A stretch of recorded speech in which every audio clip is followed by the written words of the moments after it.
السلام علیکم ورحمۃ اللہ. بہت ہی بھرپور فیڈ بیک اور آپ کی بہت ساری ای میلز اور کمنٹس کا بہت بہت شکریہ. آپ کی بات سے بہت ساری باتیں کرنے کو اور دل چاہتا ہے.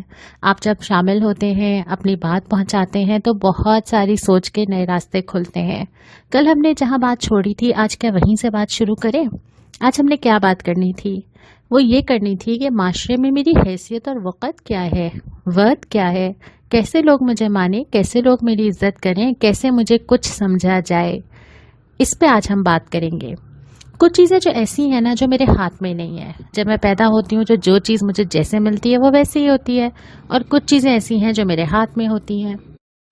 جو چیزیں مجھے نہیں ملی ہوتی میں ان کے بارے میں بہت سوچتی ہوں نا. اور ہم میں سے ہر ایک کی شاید یہی کرتا ہے کہ وہ ان چیزوں کے بارے میں سوچتا ہے جو مجھے نہیں ملی، مجھے چاہیے، کاش میرے پاس ہوتی، میرے پاس کیوں نہیں ہے. لیکن جو چیزیں مجھے ملی ہوئی ہوتی ہیں بہت کم لوگ ہوتے ہیں جو اس کی قدر کرتے ہیں، اس کا شکر کرتے ہیں، اس کے بارے میں سوچتے ہیں. تو آج ہم کسی ایسی چیز کے بارے میں بات کر رہے ہیں جو ہمیں ملی ہوئی ہے اور ہم اس کو ڈھونڈ رہے ہیں. وہ چیز کیا ہے؟ وہ ہے عزت. عزت، وقت، ورتھ، اسٹیٹس. وہ کس طرح سے کہ جب ایک عورت معاشرے میں پیدا ہوتی ہے، ہم نے یہ بات کی تھی نا کہ ہم جو بھی بات کرتے ہیں وہ قرآن و حدیث کے دائرے میں کرتے ہیں، ایز اے مسلم وومن کرتے ہیں.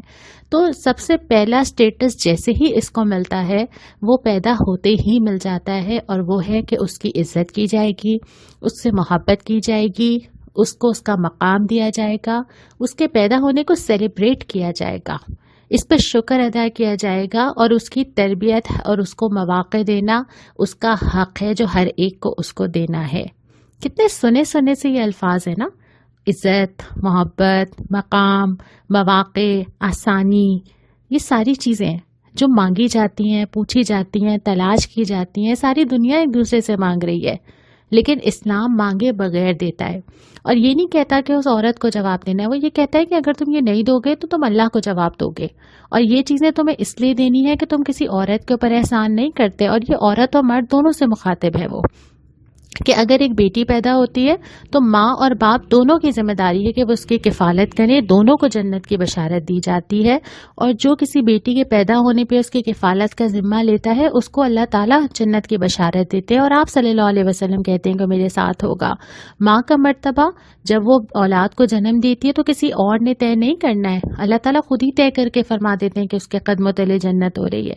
لیکن یہ ساری چیزیں ایسی ہیں کہ ہر رشتہ پابند ہو جاتا ہے کہ وہ اس کو اس کے حیثیت کے مطابق وہ مرتبہ، وہ عزت، وہ اسٹیٹس دے، ورنہ اس نے اللہ تعالیٰ کو جواب دینا ہے. اب وہ بیٹی ہے تو بھی اگزامپلز ملتی ہیں کہ آپ صلی اللہ علیہ وسلم کا حضرت فاطمہ کے ساتھ کیا سلوک ہے کہ آپ خبرگیری کرتے ہیں، پوچھتے ہیں، تحائف بیچتے ہیں، جاتے ہیں، آتی ہیں تو کھڑے ہو جاتے ہیں. تمام چیزیں.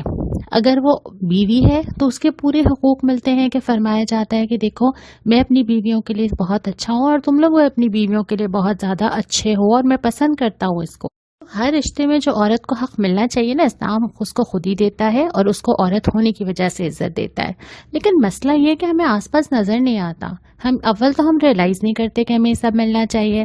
دوسری بات ہے کہ ہمارے آس پاس کوئی یہ حقوق اگر نہیں دیتا، اور اس میں یہ بات بالکل غلط ہوگی کہ اگر میں کسی ایک صنف کو بولوں جو انسان زیادتی کرتا ہے کسی کے ساتھ، وہ مرد ہو یا عورت، وہ کرتا ہے، اور جو اچھا ہوتا ہے وہ مرد ہو یا عورت ہو وہ اچھا ہوتا ہے. تو کسی صنف کو بلیم کرنا درست نہیں ہے.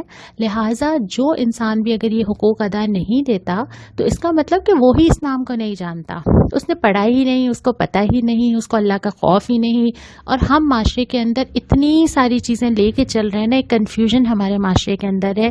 اس کی وجہ یہ ہے کہ ہم میں سے کوئی کلیئر ہی نہیں ہے اس بنیاد پر کہ ہمیں کیا کیا چیزیں خود بخود اسلام نے دی ہیں اور ہم وہی چیزیں مانگ رہے ہیں.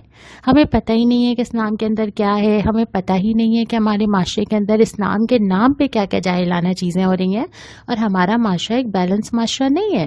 ہم نے کہیں انگریزوں سے اثرات لیے ہیں، کہیں ہندوؤں سے اثرات لیے ہیں، کبھی کہیں دین کو اپنے دنیا کے معاملات سے باہر نکال دیا ہے، کہیں مذہب کو یہ سمجھا ہے کہ اس کا میری ڈیلی لائف سے کیا تعلق، اور کہیں کہیں ہم نے ایسی زیادتیاں کی ہیں کہ اس کے ریئیکشن کی وجہ سے لوگوں کے اندر یہ بات پیدا ہوئی ہے کہ جیسے مسلمان عورت کو کچھ ملا ہی نہیں ہے. اور یہ ساری چیزوں کا جو ہم نے ایک مکسچر بنایا ہے نا، اس کا نتیجہ کنفیوژن ہے.